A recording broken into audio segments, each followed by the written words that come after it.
ব্যতিক্রম ফটক বসে আছে বটবৃক্ষের নিচে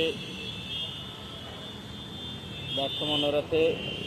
ব্যর্থ বললে হবে না, তার বন্ধু ঈশান কিশনের টিম জয়লাভ করেছে, কিন্তু KKR হেরে গিয়েছে।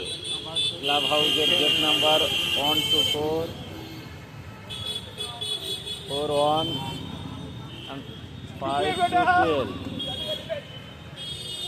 দূরে দেখা যাচ্ছে ইডেন গার্ডেন, আরও দূরে দাঁড়িয়ে আছে আমাদের বিক্রমের আঙ্কেল অরূপবাবু। এই দাঁড়িয়ে আছে, মোবাইল দেখছেন উনি। রাত 12টা বাজতে যাচ্ছে, অমল আঙ্কেল গাড়ি খুঁজে পাচ্ছে না। লোকেশন দিয়েছে কিন্তু কোথায় গাড়ি কে জানে। আছে বিক্রম,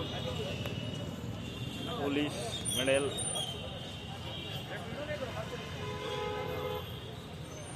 পুলিশ মেমোরিয়াল কোথায় আছে? রাতে কলকাতা